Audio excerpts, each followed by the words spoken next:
ਪਹਿਲਾਂ ਹੀ ਰਿਟਾਇਰ ਹੋ ਚੁੱਕੇ ਨੇ ਤਾਂ ਹੁਣ ਇਲੈਕਸ਼ਨ ਕਮਿਸ਼ਨ ਦੇ ਵਿੱਚ ਸਿਰਫ chief election commissioner Rajiv Kumar ਹੀ ਰਹਿ ਗਏ ਨੇ। 1985 ਬੈਚ ਦੇ ਪੰਜਾਬ ਕੈਡਰ ਦੇ ਆਈਐਸ ਅਫਸਰ ਨੇ ਅਰੁਣ ਗੋਇਲ ਔਰ ਲੁਧਿਆਣਾ ਬਠਿੰਡਾ ਤੇ ਡੀਸੀ ਰਹਿ ਚੁੱਕੇ। ਅਰੁਣ ਗੋਇਲ ਦਾ ਜਨਮ ਪਟਿਆਲਾ ਦਾ ਹੈ। ਪਟਿਆਲਾ ਦੇ ਵਿੱਚ ਪੰਜਾਬੀ ਯੂਨੀਵਰਸਿਟੀ ਦੇ ਵਿੱਚ ਪੜ੍ਹਾਈ ਹੋਈ।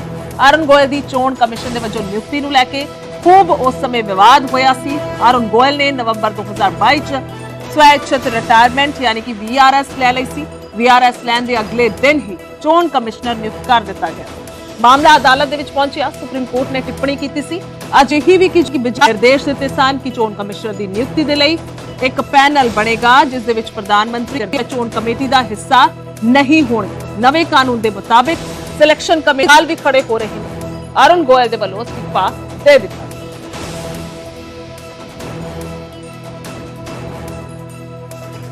ਰਾਸ਼ਟਰਪਤੀ ਨੇ ਅਸਤੀਫਾ ਮਨਜ਼ੂਰ ਕੀਤਾ ਹੈ। ਦੱਸ ਦਈਏ ਕਿ ਪਟਿਆਲਾ ਦੇ ਵਿੱਚ ਹੀ ਜੰਪਲ ਨੇ ਉੱਥੋਂ ਹੀ ਪੜ੍ਹਾਈ ਕੀਤੀ ਔਰ ਜਿਸ ਸਮੇਂ ਨਿਯੁਕਤੀ ਹੋਈ ਉਸ ਸਮੇਂ ਵੀ ਸਵਾਲਾਂ ਦੇ ਘੇਰੇ ਵਿੱਚ ਜਾਂ ਕਹਿ ਲਈਏ ਕਿ ਉਸ ਸਮੇਂ ਵਿਵਾਦ ਹੋਇਆ ਸੀ। ਪਰ ਹੁਣ ਜਦੋਂ ਬਿਲਕੁਲ ਲੋਕ ਸਭਾ ਚੋਣਾਂ ਤੋਂ ਠੀਕ ਪਹਿਲਾਂ ਜਦੋਂ ਚੋਣ ਜ਼ਾਬਤਾ ਲੱਗਣ ਵਾਲਾ ਹੈ ਇੱਕ ਦੋ ਦਿਨਾਂ ਦੇ ਵਿੱਚ ਅਸੀਂ ਕਹਿ ਸਕਦੇ ਹਾਂ ਕਿਉਂਕਿ 10 ਮਾਰਚ ਤੋਂ ਬਾਅਦ ਕਦੇ ਵੀ ਕੋਡ ਆਫ ਕੰਡਕਟ ਲੱਗ ਸਕਦਾ ਹੈ ਔਰ ਉਸ ਤੋਂ ਪਹਿਲਾਂ ਠੀਕ ਪਹਿਲਾਂ ਚੋਣ ਕਮਿਸ਼ਨ ਦੇ ਵਿੱਚ ਵੱਡੀ ਹਲਚਲ ਕਈ ਤਰ੍ਹਾਂ ਦੀਆਂ ਚਰਚਾਵਾਂ ਕਈ ਤਰ੍ਹਾਂ ਦੇ ਸਵਾਲ ਉੱਠ ਰਹੇ ਨੇ। ਚੋਣ ਕਮਿਸ਼ਨਰ ਮਨਜ਼ੂਰ ਕੀਤਾ।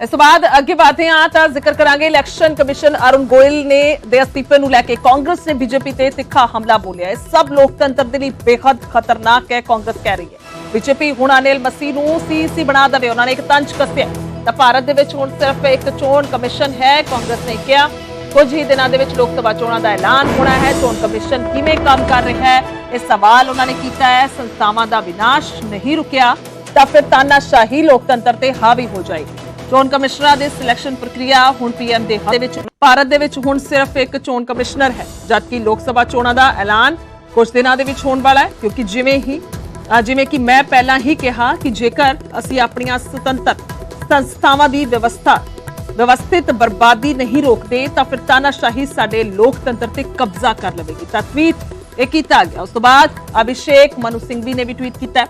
ਉਹਨਾਂ ਨੇ ਲਿਖਿਆ ਹੈ ਕਿ ਹੁਣ ਜਦੋਂ ਅਰੁਣ ਗੋਇਲ ਨੇ ਅਸਤੀਫਾ ਦੇ ਦਿੱਤਾ ਹੈ ਤਾਂ ਭਾਜਪਾ ਨੂੰ ਹੁਣ ਅਨਿਲ ਮਸੀਹ ਨੂੰ ਮੁੱਖ ਚੋਣ ਕਮਿਸ਼ਨਰ ਬਣਾ ਦੇਣਾ ਚਾਹੀਦਾ ਹੈ। ਇਸ ਤੋਂ ਇਲਾਵਾ ਰਣਦੀਪ ਸੁਰਜੇਵਾਲਾ ਦੇ ਵੱਲੋਂ ਟਵੀਟ ਕੀਤਾ ਗਿਆ ਹੈ। ਉਹਨਾਂ ਨੇ ਵੀ ਲਿਖਿਆ ਹੈ ਇੱਕ ਦੇਸ਼ ਇੱਕ ਨੇਤਾ ਤਾਂ ਸੁਣਿਆ ਸੀ ਹੁਣ ਚੋਣ ਕਮਿਸ਼ਨਰ ਵੀ ਇੱਕ ਰਹਿ ਗਏ। ਤਾਂ ਇਹ ਤੰਜ ਕਸਦੀ ਹੋਈ ਕਾਂਗਰਸ ਨਜ਼ਰ ਆ ਰਹੀ ਹੈ। ਸਵਾਲ ਖੜੇ ਕੀਤੇ ਜਾ ਰਹੇ ਨੇ। ਅਨਿਲ ਮਸੀਹ ਦਾ ਜ਼ਿਕਰ ਕੀਤਾ ਗਿਆ ਤੰਜ ਦੇ ਤੌਰ ਤੇ। ਉਹਨਾਂ ਨੇ ਕਿਹਾ ਕਿ ਸੀਈਸੀ ਹੁਣ ਅਨਿਲ ਮਸੀਹ ਨੂੰ ਬਣਾ ਦਿੱਤਾ ਜਾਵੇ ਤਾਂ ਲਗਾਤਾਰ ਇਲਜ਼ਾਮ ਸਿਰਫ ਕਾਂਗਰਸ ਪਾਰਟੀ ਨਹੀਂ ਬਲਕਿ ਆਮ ਆਦਮੀ ਪਾਰਟੀ ਵੀ ਲਗਾ ਰਹੀ ਹੈ। ਵਿਰੋਧੀ ਧਿਰਾਂ ਲਗਾ ਰਹੀਆਂ ਨੇ ਕਿ ਬਿਲਕੁਲ ਤਾਨਾਸ਼ਾਹੀ ਕੀਤੀ ਜਾ ਰਹੀ है।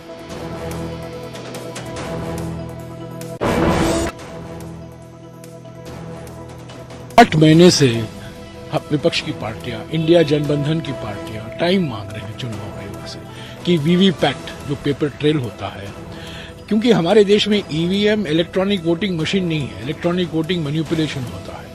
तो उसको घटाने के लिए और जनता का जो विश्वास है हमारी चुनावी प्रणाली में बढ़ाने के लिए हमने वीवीपैट की मांग की है 100%।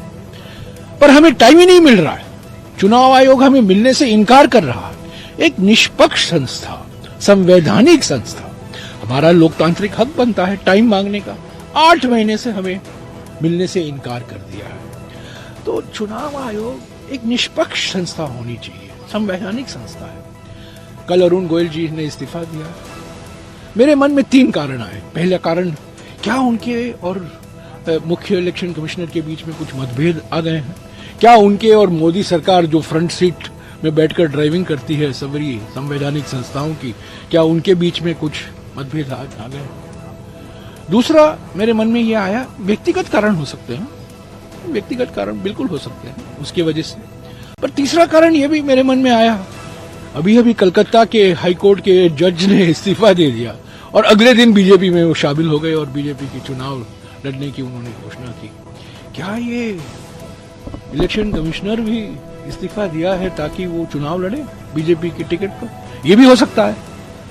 तो अगले कुछ दिन में स्पष्टीकरण तो आएगा, पर मेरे ये ਬਿਆਨ ਜਿਹੜੇ ਕਾਂਗਰਸ ਦੇ ਮਲਕਾਰਜੁਨ ਖੜਗੇ ਦੇ ਵੱਲੋਂ ਕਿਹਾ ਗਿਆ ਹੈ, ਟਵੀਟ ਕੀਤਾ ਉਹਨਾਂ ਨੇ ਕਿ ਭਾਰਤ ਵਿੱਚ ਹੁਣ ਸਿਰਫ ਇੱਕ ਚੋਣ ਕਮਿਸ਼ਨਰ ਹੈ, ਜਦਕਿ ਲੋਕ ਸਭਾ ਚੋਣਾਂ ਦਾ ਐਲਾਨ ਕੁਝ ਦਿਨਾਂ ਵਿੱਚ ਹੋਣ ਵਾਲਾ ਹੈ।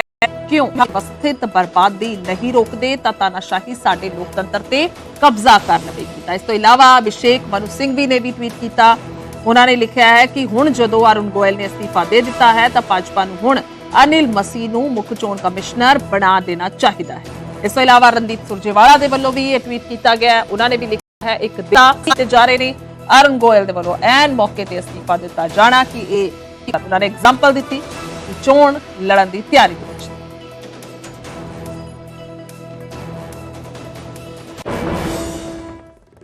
ਅੱਗੇ ਵਧਾਂਗੇ, ਕਿਸਾਨਾਂ ਦਾ ਜ਼ਿਕਰ ਕਰਾਂਗੇ ਤਾਂ ਅੱਜ ਦੇਸ਼ ਭਰ ਦੇ ਵਿੱਚ ਕਿਸਾਨਾਂ ਦਾ ਰੇਲ ਰੋਕੋ ਅੰਦੋਲਨ ਹੈ। ਪੰਜਾਬ ਦੇ ਵਿੱਚ 52 ਥਾਵਾਂ ਤੇ ਰੇਲਾਂ ਰੋਕੀਆਂ ਜਾਣਗੀਆਂ। ਜਦੋਂ ਟਰੈਕ ਰੋਕੇ ਜਾਣੇ ਨੇ, ਐਮਐਸਪੀ ਕਾਨੂੰਨ ਦੀ ਮੰਗ ਨੂੰ ਲੈ ਕੇ ਅੰਦੋਲਨ ਕੀਤਾ ਜਾ ਰਿਹਾ ਹੈ। ਪਿਛਲੇ 26 ਦਿਨਾਂ ਤੋਂ ਦੱਸਦੀ ਕਿ ਸ਼ੰਭੂ ਅਤੇ ਖਨੌਰੀ ਬਾਰਡਰ ਤੇ ਧਰਨਾ ਚੱਲ ਰਿਹਾ ਹੈ। ਇਸੇ ਦੇ ਵਿਚਾਲੇ ਸਰਵਨ ਸਿੰਘ ਪੰਦੇਰ ਨੇ ਸਾਫ਼ ਕੀਤਾ ਕਿ ਉਹ ਦਿੱਲੀ ਕੁਝ ਤਾਂ ਨਹੀਂ ਕਰਨਗੇ ਅਜੇ, ਔਰ ਇੱਥੇ ਹੀ ਧਰਨੇ ਜਾਰੀ ਰਹਿਣਗੇ। ਪਰ ਨਾਲ ਹੀ ਉਹਨਾਂ ਦਾ ਇੱਕ ਮੈਸੇਜ ਵੀ ਆਉਂਦਾ ਹੈ ਔਰ ਉਹਨਾਂ ਨੇ ਕਿਹਾ ਕਿ 11:30 ਵਜੇ ਪ੍ਰੈਸ ਕਾਨਫਰੰਸ ਕਰਨਗੇ। ਉਸ ਦੇ ਵਿੱਚ ਸਾਰਾ ਸੁਨੇਹਾ ਦਿੱਤਾ ਜਾਏਗਾ ਕਿ ਕੁਝ ਅੱਗੇ ਦੀ ਰਣਨੀਤੀ ਹੈ ਔਰ ਉਹਨਾਂ ਦੀ ਕਾਲ ਤੇ ਹੀ ਇਹ 52 ਥਾਵਾਂ ਤੇ ਅੱਜ ਜਿਹੜੇ ਟ੍ਰੇਨ ਕਿ ਉੱਥੇ ਵੀ ਜਿਹੜੇ ਟਰੈਕ ਨੇ ਉਹ ਰੋਕੇ ਜਾ ਰਹੇ।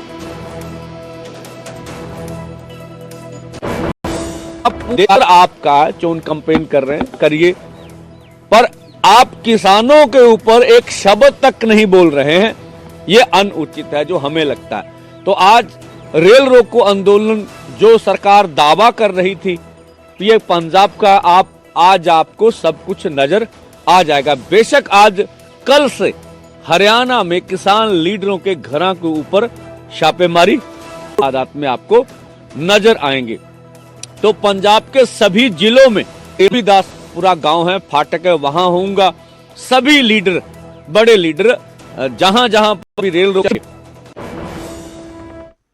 ਅੱਗੇ ਵਧਾਂਗੇ ਤਾਂ ਪੀਐਮ ਮੋਦੀ ਅੱਜ 9800 ਕਰੋੜ ਰੁਪਏ ਦੀ ਸੌਗਾਤ ਦੇਣਗੇ। ਦੇਸ਼ ਭਰ ਦੇ 15 에ਅਰਪੋਰਟ ਦੇ ਨਵੇਂ ਟਰਮੀਨਲਾਂ ਦਾ ਉਦਘਾਟਨ ਕੀਤਾ ਜਾਣਾ ਹੈ। ਸੋ ਦੱਸ ਦਈਏ ਕਿ ਜਲੰਧਰ ਦੇ ਆਦਮਪੁਰ 에ਅਰਪੋਰਟ ਦਾ ਵੀ ਉਦਘਾਟਨ ਕਰਨਗੇ ਤਾਂ ਯੂਪੀ ਦੇ ਆਜ਼ਮਗੜ੍ਹ ਤੋਂ ਵਰਚੁਅਲ ਉਦਘਾਟਨ ਹੋਏਗਾ। ਤਾਂ ਅੱਜ ਵੀ ਵੱਡਾ ਕਹਿ ਸਕਦੇ ਹਾਂ ਕਿ ਇਹ ਪ੍ਰੋਜੈਕਟਸ ਜਿਹੜੇ ਨੇ ਉਹ ਪੀਐਮ ਮੋਦੀ ਵੱਲੋਂ ਦਿੱਤੇ ਜਾਣਗੇ। ਕੱਲ ਵੀ ਉਹ 4 ਸੂਬਿਆਂ ਦੇ ਵਿੱਚ ਪਹੁੰਚੇ ਸਨ। ਪੀਐਮ ਨਰਿੰਦਰ ਮੋਦੀ ਅਰੁਣਾਚਲ ਪ੍ਰਦੇਸ਼ ਤੋਂ ਉਹਨਾਂ ਨੇ ਸ਼ੁਰੂਆਤ ਕੀਤੀ। 4 ਸੂਬੇ ਕੱਲ ਉਹਨਾਂ ਨੇ ਕਵਰ ਕੀਤੇ ਵੱਖ-ਵੱਖ ਥਾਈਂ ਔਰ ਅੱਜ ਵੀ ਦੱਸ ਦਈਏ ਕਿ 850 ਫੋਨ ਲਾਈਨ ਤੇ ਰਾਘਵ ਇਹ ਵੀ ਬੇਹੱਦ ਅਹਿਮ ਹੈ ਕਿ ਆਦਮਪੁਰ 에ਅਰਪੋਰਟ ਦਾ ਉਦਘਾਟਨ ਕੀਤਾ ਜਾਣਾ ਹੈ ਔਰ ਵਿਧਾਨ ਸਭਾ ਦੇ ਵਿੱਚ ਵੀ ਜਦੋਂ ਇਹ ਮੰਗ ਉੱਠੀ ਹੋਵੇ ਕਿ ਰਵਿਦਾਸ ਜੀ ਦੇ ਨਾਂ ਤੇ ਆਦਮਪੁਰ ਦਾ ਨਾਂ ਹੋਣਾ ਚਾਹੀਦਾ ਹੈ ਤਾਂ ਕਿ ਕੁਝ ਜਾਣਕਾਰੀ ਹੈ। ਬਿਲਕੁਲ ਕਾਫੀ ਲੰਬੇ ਸਮੇਂ ਤੋਂ ਮੰਗ ਹੈਗੀ ਕਿਉਂਕਿ ਇਹਨੂੰ ਐਨਆਰਆਈ ਦੀ ਬੈਲਟ ਵੀ ਕਿਹਾ ਜਾਂਦਾ ਵਾ। ਬਹੁਤ ਸਾਰੇ ਲੋਕ ਇੱਥੋਂ ਕੈਨੇਡਾ ਜਾਂਦੇ ਹੈਗੇ ਤੇ ਕੋਵਿਡ ਤੋਂ ਬਾਅਦ ਜਿਹੜਾ ਕਿ 에ਅਰਪੋਰਟ ਬੰਦ ਹੋ ਗਿਆ ਸੀਗਾ ਤੇ ਉਸ ਤੋਂ ਬਾਅਦ ਤੋਂ ਹੀ ਡਿਮਾਂਡ ਕੀਤੀ ਜਾ ਰਹੀ ਸੀ ਇਸ ਤੋਂ ਪਹਿਲਾਂ ਤੈਨੂੰ ਖੋਲਿਆ ਜਾਵੇ। ਤੇ ਉਸ ਤੋਂ ਬਾਅਦ ਜਦੋਂ ਹੁਣ ਜਿਹੜੇ ਐਮਪੀ ਸੁਸ਼ੀਲ ਕੁਮਾਰ ਰਿੰਕੂ ਉਹਨਾਂ ਨੇ ਜ਼ੋਰ ਲਗਾਇਆ ਤੇ ਉਸ ਤੋਂ ਬਾਅਦ ਦੁਬਾਰਾ ਤੋਂ ਇਹਦਾ ਜਿਹੜਾ ਇਨੋਗ੍ਰੇਸ਼ਨ ਹੋਣ ਜਾ ਰਿਹਾ ਵਾ। ਤੇ ਹੁਣ ਜਦੋਂ ਹੁਣੀ ਵਿਧਾਨ ਸਭਾ 'ਚ ਜਿਹੜੇ ਸਾਡੇ ਇੱਥੇ ਵਿਧਾਇਕ ਨੇ ਸ਼ੀਤਲ ਉਂਗਰਾਲ, ਉਹਨਾਂ ਦਾ ਕਹਿਣਾ ਸੀ ਕਿ ਜਦੋਂ ਉਦਘਾਟਨ ਹੋਵੇ ਉਦੋਂ ਹੀ ਜਿਹੜਾ ਇਹਦਾ ਨਾਮ ਹੈ ਉਹ ਜਿਹੜਾ ਕਿ ਬਦਲ ਦਿੱਤਾ ਜਾਵੇ। ਤੇ ਇਹਦੀ ਮੰਗ ਜਿਹੜੀ ਕਿ ਲੰਬੇ ਸਮੇਂ ਤੋਂ ਉੱਠਦੀ ਪਈ ਸੀ ਕਿ ਗੁਰੂ ਰਵਿਦਾਸ ਜੀ ਮਹਾਰਾਜ ਜੀ ਦੇ ਨਾਮ ਤੇ ਜਿਹੜਾ ਕਿ ਨਾਮ ਰੱਖਿਆ ਜਾਵੇ। ਤੇ ਹੁਣ ਵੇਖਣਾ ਹੋਊਗਾ ਕਿ ਕੇਂਦਰ ਇਸ ਚੀਜ਼ ਨੂੰ ਕਿਸ ਤਰ੍ਹਾਂ ਲੈਂਦਾ। ਪਰ ਮੈਂ ਕਹਿ ਸਕਦਾ ਇੱਕ ਖੁਸ਼ਖਬਰੀ ਹੈਗੀ ਦੁਆਬਾ ਦੇ ਲੋਕਾਂ ਵਾਸਤੇ ਕਿਉਂਕਿ ਬਹੁਤ ਸਾਰੇ ਲੋਕਾਂ ਨੂੰ ਜਿਹੜੇ ਅੰਮ੍ਰਿਤਸਰ ਜਾਣਾ ਪੈਂਦਾ ਸੀ ਜਾਂ ਫਿਰ ਦਿੱਲੀ ਵੱਲ ਨੂੰ ਜਾਂ ਚੰਡੀਗੜ੍ਹ ਜਾਣਾ ਪੈਂਦਾ ਸੀਗਾ, ਲੇਕਿਨ ਹੁਣ ਉਹਨਾਂ ਨੂੰ ਸਿੱਧਾ ਜਿਹੜਾ ਕਿ ਇੱਥੋਂ ਆਦਮਪੁਰ ਤੋਂ ਜਿਹੜੀ ਕਿ ਫਲਾਈਟ ਮਿਲ ਜੂਗੀ। ਜੀ ਬਿਲਕੁਲ, ਬਹੁਤ ਬਹੁਤ ਸ਼ੁਕਰੀਆ ਰਾਘਵ तमाम ਜਾਣਕਾਰੀ ਲਈ। ਤਾਂ ਸ਼ੀਤਲ ਅੰਗੁਰਾਲ ਦੇ ਵੱਲੋਂ ਇਹ ਮੰਗ ਚੁੱਕੀ ਗਈ ਸੀ ਔਰ ਵੇਖਣਾ ਹੋਏਗਾ ਕਿ ਇਸ ਮੰਗ ਦਾ ਕਿੰਨਾ ਕੁ ਅਸਰ ਨਜ਼ਰ ਆਉਂਦਾ ਹੈ।